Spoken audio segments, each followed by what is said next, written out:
রাত 12টা 1টা বেজে গেল। হঠাৎ করে মা চোখের পানি ফালাইয়া, গভীর রাত 1টা বাজে, মা চোখের পানি ফালাইয়া কান্দে। পাশে স্বামীটা বলে, হে স্ত্রী আমার, তুমি কেন কান্না করো? বুঝলাম না। বলে, কান্না করি কারণ জানেননি, ছোট্ট বাচ্চাটাকে 21 বছর বয়সে আমি প্রবাসের মধ্যে পাঠাইলাম। ওই প্রবাসে থাকে, কি হালাতে আছে আমি মা জানি না। তবে আমি একটু আগে স্বপ্নের মধ্যে ঘুরিয়া আমি মা কি যেন দেখতে পেলাম, আমার এই সন্তানটা কি যেন একটা বড় আঘাত পাওয়া গেল। স্বামী বলে, তুমি কেমনে দেখছো? মনে হয় এই স্বপ্ন তোমারে অন্য কেউ দেখাইছে। না, আমার সন্তান মনে হয় অনেক ভালো আছে। ফজরের পরে হঠাৎ করে মায়ের এই ফোনের মধ্যে ইমুতে কল চলে আসলো। সন্তানের পাশে থেকে একজন সন্তানের পাশের বন্ধু জানায়া দেয়, হে সন্তানের মা, আপনার সন্তান হঠাৎ করে স্ট্রোক করে, হঠাৎ করে জমিনে পড়ে গেল। আমরা দরিয়া হসপিটালের বেডে নিয়ে গেলাম। বলে, কয়টা বাজে? বলে, রাত 12টা বাংলাদেশের সময়ে। বলে, আমি মাতে ওই সময় স্বপ্নে দেখলাম আমার এই সন্তানটার এই করুণ পরিস্থিতি। স্বপ্নটাও ফলে গেল, আমার এই সন্তানটা কি হালাতে আছে আমি জেনে গেলাম। ওইটা মাই বুঝে, দুনিয়ার কোনো বান্দা বুঝবে না। ওইটা মাই জানে, দুনিয়ার কোনো মানুষ বান্দা জানে না। ওই ছোট্ট সন্তানটারে নিজে টাকা দিয়া সৌদি আরবে যে মায়েরা সন্তানটারে পাঠাইয়া দেয়, ওই মাই তো জানে সন্তানের কি পরিমাণ মায়া। ওই মাই তো ভালো করে জানে সন্তানের প্রতি কি পরিমাণ মায়া। কারণ জানে সন্তানটা আমার কুলের মধ্যে লালিত পালিত হয়ে যাবে। এই সন্তানটাকে জোর করে আমি প্রবাসের মধ্যে পাঠাইলাম। এ বান্দা, ওই মায়ের মনের মধ্যে এর পরেও তো তুমি কষ্ট দিতে দেরি করো না। বাহিরে যাইয়া মনে করো আমি অনেক টাকাওয়ালা হয়ে গেলাম। সন্তান ভালো, কিন্তু সন্তান যে একটা বউ আনলো, বউটা দাজ্জাল মার্কা। কেমন জানেননি? সন্তানটারে লালন পালন কইরা মা বড় করলেন। মা অনেক মা কইরা সন্তানটাকে বড় কইরা বিদেশে পাঠায়া দিলেন। ওই সন্তানটারে বিয়া কইরা 1 বছর পরে সন্তান বিদেশে চলে গেল। এখন মা বাবা বাংলাদেশের জমিনের মধ্যে আরামেও ঘুমাইতে পারে না, আরামেও খাইতে পারে না। কত দাজ্জাল মার্কা ওই প্রবাসীর বউরা ওই মায়ের যেই পরিমাণ আঘাত দেয়, আছে না নাই? ও মনে করে এই ঘরের মধ্যে আমি তো সবচেয়ে বড় মালিক, এই ঘরের মধ্যে আমার জামাই বড় টাকাওয়ালা, এই ঘরের মধ্যে আমি সবার উপরে প্রেসার দিয়ে দিব। আমার কথা আমার দেবর শুনবে, আমার কথা আমার বাসুর শুনবে, আমার কথা আমার শাশুড়ি আম্মা শুনতে হবে, আমার কথা আমার শ্বশুর আব্বা শুনতে হবে। কারণ এর একমাত্র কারণ হলো সে তো মনে হয় আমার স্বামী বড় লোক, এর মানে আমিও বড় লোক, এই ঘরের মধ্যে কর্তৃত্ব চলবে আমার। হে সন্তানেরা, নিজের বউরে প্রায়োরিটি দিয়া ওই মায়ের মনে তুই আঘাত দিও না। কারণ মা তোরে অনেক মায়া করে বড় করলেন, গর্বে নিয়ে মাই বড় করলেন। দুনিয়াতে আসার পরে দুগ্ধবান মাটাই করাইলেন। আবার দুনিয়াতে আসার পরে মাটা আস্তে আস্তে তোরে বড় করলেন। তোর লালন পালনের দায়িত্ব ভার ওই মাটাই তো বান্দা পূর্ণাঙ্গ নিয়ে নিলেন। ছোট্ট সাহাবী মায়ের যাইয়া বলে না, হে মা, আমার পেটের মধ্যে ক্ষুধা লেগে গেছে, মা তুমি খানা দাও। বরং মা কি 3 বার বলে, 3 বার মাকে মা বলে ডাকতে দেরি। মা বলে, বুঝার বাকি নাই, হে সন্তান তুমি আমার কাছে কি চাও? তবে আমি আমার ঘরের মধ্যে খানা নাই, তোমাকে খানা দিতে পারবো না, তবে একটা টিপ তোমাকে আমি দিয়া দিতে পারবো। যাও আলামিনের দরবারে যাও, তোমার বাবাকে সঙ্গে নিয়া নবীর দরবারে মসজিদে নববীর মধ্যে যদি যাইয়া ওই নবীর সামনে যদি তুমি এক নজর দিয়া তাকাইয়া থাকো, আমার নবীর চেহারা মুবারকের দিকে তাকাইতে দেরি হয়ে যাবে, তোমার পেটের ক্ষুধা নিবারণ হতে দেরি হবে না।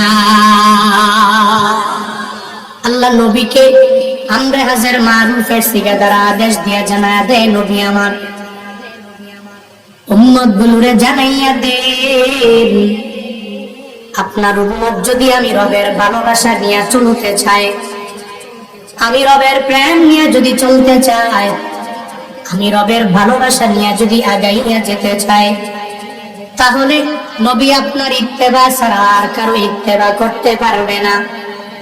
নবী আপনার আদর্শ ছাড়া অন্য কোন মানুষের আদর্শে আদর্শবান হতে পারবে না। নবী যদি আপনার ইত্তেবা যদি আপনার উম্মতেরা করতে পারে, আমি আল্লাহ মায়া করে দুইটা প্রতিদান বান্দাগুলোরে দিয়া দিব। এক নাম্বার, যদি আপনার উম্মতেরা নবী আপনার পূর্ণাঙ্গ ইত্তেবা যদি করতে পারে, অনুসরণ যদি করতে পারে, যদি আপনার অনুকরণ আপনার উম্মতেরা করতে পারে, আমি আল্লাহর ভালোবাসা পাওয়ার জন্য এই মানুষগুলো বড় পেরেশান হয়ে গেল। আমি আল্লাহর ভালোবাসা পাওয়ার জন্য এই মানুষগুলো বড় পাগল পারা হয়ে গেল। আমি আল্লাহর ভালোবাসা পাওয়ার জন্য নবী আপনার ইত্তেবাও তারা করা আরম্ভ করে দিল। আমি আল্লাহর ভালোবাসা পাওয়ার জন্য নবী আপনার অনুকরণ আরম্ভ করে দিল। এই বান্দা এত কষ্ট করে করে নবী আপনার সুন্নতের উপরে আমল করার কারণে আমি আল্লাহ, এই বান্দা আমি আল্লাহকে ভালোবাসা লাগবে না, বরং আমি আল্লাহ এই বান্দাকে ভালোবাসবো। তবে যদি নবী আমার আপনার ইত্তেবা করে করে যদি আপনার উম্মতটা দুনিয়াতে চলতে পারে, এক নম্বরে আমি ভালোবাসবো, দুই নম্বরে কি বড় প্রতিদান নেই বান্দাগুলোরে দিয়ে দিব। আপনার নবীকে যদি তারা আদর্শ বানাইয়া চলতে পারে, ওই নবীর আদর্শে যদি আমার বান্দারা আপনার উম্মতেরা যদি আদর্শবান হতে পারে, ওই নবীকে যদি ইত্তেবা করে করে দুনিয়ার মধ্যে চলতে পারে, কি ফায়দা হবে? এক নম্বরে তো আমি আল্লাহ বান্দাটাকে মায়া করব, এক নম্বরে এই বান্দাটাকে আমি আল্লাহ ভালোবাসবো, দুই নম্বরে এই বান্দা যে আপনার ইত্তেবা করার জন্য পাগল করা হয়ে গেল, আপনার প্রেম অন্তরের মধ্যে নিয়ে বিভিন্ন ওয়াজ মাহফিলে যাইয়া নবীর ভালোবাসার কথা শুনিয়া চোখের পানি ফালাইয়া কান্না করলো, ওই নবী কি নিজের দিল দিয়া অন্তর দিয়া মোহাব্বত করলো। শুধু মোহাব্বত না, মোহাব্বতের পাশাপাশি নবীর সুন্নতের উপরেও আমল করলো। মৌখিক ভাবে নবীর খাঁটি আশিক নিজেকে দাবি করলো না, বরং সুন্নতের আমল গুলো করিয়া করিয়া নিজের আশিক বানাইলো। আল্লাহ বলেন, নবী আমার আপনার উম্মতেরা যদি আপনার ইত্তেবা করে করে দুনিয়াতে চলতে পারে, এক নম্বরে ভালোবাসলাম, দুই নম্বরে এই বান্দার পুরা জিন্দেগিতে এমন কোন গুনাহ নাই এই বান্দাটা দুনিয়াতে করলো না। আপনার সুন্নতের উপরে আমল করার কারণে, আপনাকে আদর্শ বানানোর কারণে, আপনাকে ইত্তেবা করার কারণে আমি আল্লাহ বান্দার ইহকালীন জিন্দেগির পূর্ববর্তী সব গুনাহ ক্ষমা করে দিব। আল্লাহ বলেন, দুইটা প্রতিদান দিলাম, এই দুইটা প্রতিদান নবীর ইত্তেবা করার মাধ্যমে তুই পেয়ে যাবা। দুইটা পুরস্কার দিলাম, এই দুইটা পুরস্কার নবীকে ইত্তেবা করার মাধ্যমে পেয়ে যাবা।